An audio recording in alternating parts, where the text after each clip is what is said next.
Morning, everyone. Glad to have you back this week as part of our 10-week study on the book of Exodus here at St. Vincent de Paul. We're very pleased today to welcome Rabbi Monty, who's here with us and will be sharing with us a little bit about his heritage and his religious beliefs regarding the Exodus from the Jewish community, our elder brothers and sisters in the faith. As I said, this is part of our larger study of the Exodus Called to Freedom Bible Studies by the Great Adventure Bible Series. The presenter is Dr. Tim Gray. As you remember, if we've worked our way through the book of Exodus, the subtitle of this study is A Call to Freedom. And we know that primarily Exodus is not only a call away from slavery for the Israelite people who were enslaved by the Egyptians, but it's a call to something, or rather someone, God the Father, to be in relationship with the Almighty God as His beloved children. And so that's the key focus of the study, is that it's as much of our spiritual journey is not just a call away from the slavery of sin, but a call to worship, to communion, to faith in God our Almighty Father. So we've been proceeding through, we've heard about the actual parting of the Red Sea and the Exodus. We've heard of the Passover. We've heard of the 10 plagues. We studied a little bit about the tabernacle last time I was here. And we saw some similarities, right, between the setup of the tabernacle and even our Christian churches today.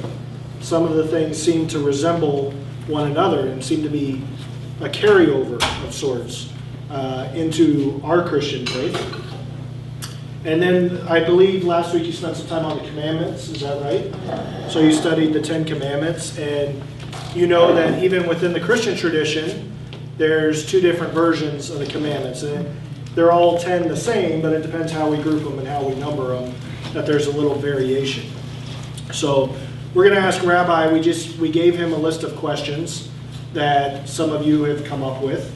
But really we just asked him, we opened the floor to just say, tell us about the Exodus, what our Jewish brothers and sisters believe about the Exodus, about the covenant that was established with Moses and God the Father and the Israelite people. So again, I encourage you throughout this time, if you have a question, raise your hand. Rabbi will be happy to answer it. We'll take a break about halfway through. And then if there's some time left over, we'll kind of review everything that we've learned and everything that we've covered in Exodus. So with that, I'm going to bring up Rabbi and ask him to introduce himself. I know he doesn't like to talk about himself, but I don't have his resume, so I'm going to ask him to just introduce us. Some of you have met him before. He's been here before to teach us. And Rabbi, we're very thankful that you're here, so thank you. Thank you very much, Tom.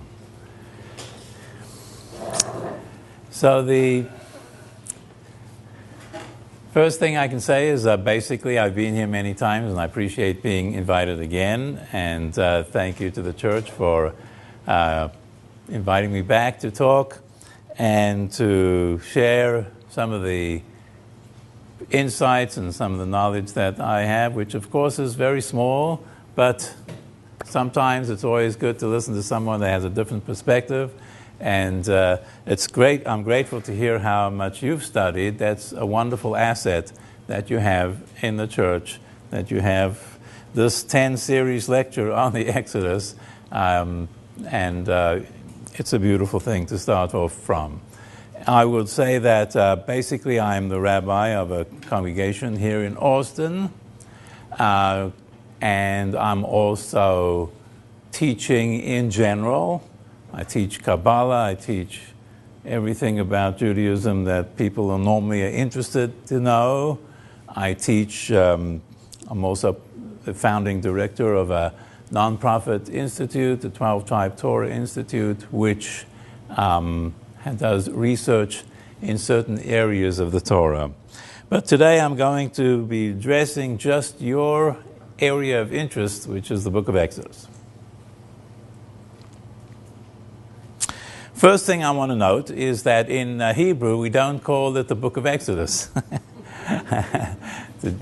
That's called the book of Shemot. Now, basically this is a convenience. It takes one of the first words of this particular section. When we read the Torah, you remember the Torah, it's the open scroll.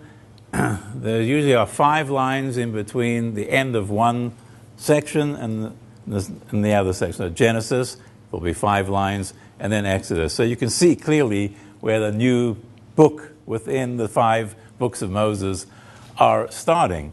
So this is called V'ele Shemot B'nai Yisrael Habayim Mitzrayim. These are the names of the children of Israel who are coming down to Egypt.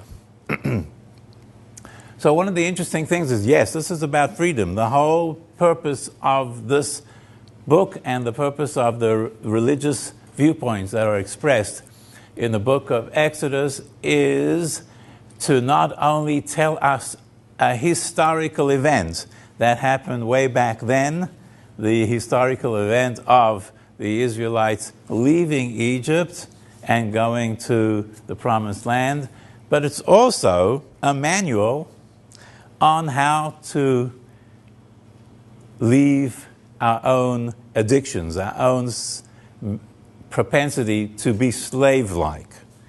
And so I like the little gift that you gave about the Hebrew word avad, which means to work. And it also means to worship. There's a lot of things you can say about that. Number one, worship is work. You got to get down with it. You got to move things. You got to carry the ark. You got to raise up the tabernacle. Yeah, you've got to make the fineries for the beautiful parts of the tabernacle that need to be created by artisans. And also spiritually, it's work. It doesn't come easy. We have to work at it. So the whole idea of going out from one form of working, which is a slavery to a state, slavery to a political entity, slavery to a culture maybe, slavery to religious beliefs, how to go out of that and to find our own relationship with God. So here is some, I'm just going to go, I don't even have notes on this, but I'm going to go quickly and I'm going to list some things and then I'll open it up for questions, which I always like because I feel I don't want to go too far ahead of anybody.